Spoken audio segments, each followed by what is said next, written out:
আমরা বারবার এই গুপ্ত রাজনীতির অবসান চেয়েছি। বাংলাদেশে কোনো আন্ডারগ্রাউন্ড ছাত্র রাজনীতি থাকা চলবে না, আমরা এটি বারবার নিশ্চিত করেছি, দাবি করেছি। কিন্তু যারা আন্ডারগ্রাউন্ডে বেড়ে ওঠা, যাদের রাজনীতি হলো আন্ডারগ্রাউন্ড এবং গোপনে এবং ষড়যন্ত্রমূলক রাজনীতি, তারা আন্ডারগ্রাউন্ড রাজনীতি থেকে এখনো বের হতে পারছে না। প্রিয় উপস্থিতি, তার এই ধারাবাহিকতায় গতকাল কুয়েটে একটি মিছিল থেকে আমাদের ছাত্র দলের সমর্থক এবং কর্মীদের উপর, যারা এখন আমাদের কোনো কমিটি নেই, কুয়েটে ছাত্র দলের কোনো কমিটি নেই, এবং কিন্তু আমাদের সমর্থক এবং কর্মী রয়েছে, সেজন্য ছাত্র দলের সদস্য ফরম বিতরণকে কেন্দ্র করে যে অনাকাঙ্ক্ষিত ঘটনা ঘটেছে, আমরা সোশ্যাল মিডিয়ার মাধ্যমে এবং কয়েকটি ভিডিও ফুটেজের মাধ্যমে দেখতে পেয়েছি যে বৈষম্য বিরোধী নামধারী কতিপয় গুপ্ত সংগঠনের নেতা কর্মীরা যখন মিছিল নিয়ে যাচ্ছিল, তখন নিরীহভাবে ছাত্র দলের কতিপয় ভাইয়েরা আমাদের হেঁটে যাচ্ছিল। তখন অতর্কিতভাবে একজন শীর্ষ নেতা, এই গুপ্ত সংগঠন এবং বৈষম্য বিরোধী নামধারী একজন শীর্ষ নেতার নির্দেশে এবং সরাসরি তার নির্দেশে এবং তিনি সরাসরি অংশগ্রহণের মাধ্যমে আমাদের ছাত্র দলের ভাইদের উপর আক্রমণ চালানো হয়েছিল।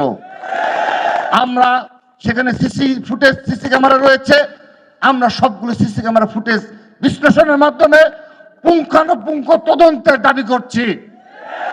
যে তাদেরকে বিচারের আওতায় নিয়ে আসতে হবে। এই দেশে আর মব কালচার থাকা চলবে না।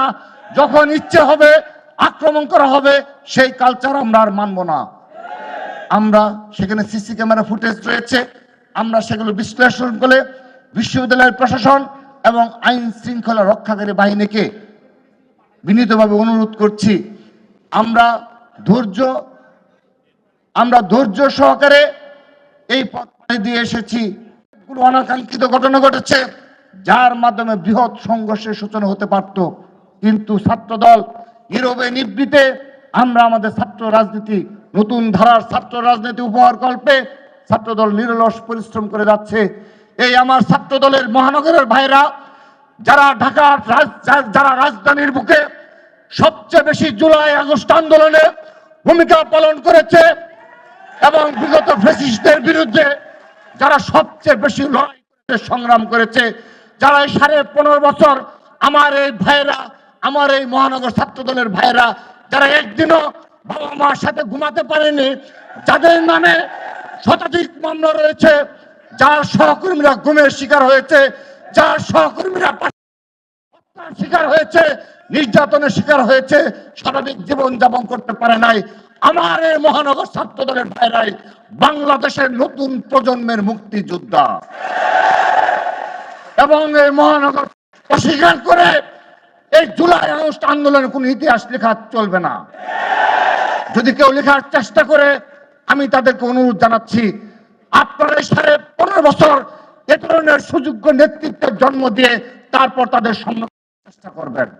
বারবার প্রকাশ্য হুমকি দেয়, আমরা সতর্ক করছি, বিনয়ের সহিত সতর্ক করছি, সতর্কভাবে কথা বলবেন, সতর্কভাবে কথা বলবেন। ছাত্রদল একদিনে জন্ম হয়নি, ছাত্রদলকে দমন করার কথা বলেন, বারবার হুমকি দেন। আপনারা আগে ছাত্রদলের অতীত ইতিহাস কি, বর্তমান পরিস্থিতি কি, সাংগঠনিক সক্ষমতা কি, সেগুলো বিবেচনা করে তারপর কথা বলবেন। হুমকি দেবেন না। আপনাদের হুমকিতে আমার একজন ওয়ার্ডের কর্মীও ভীত নয়।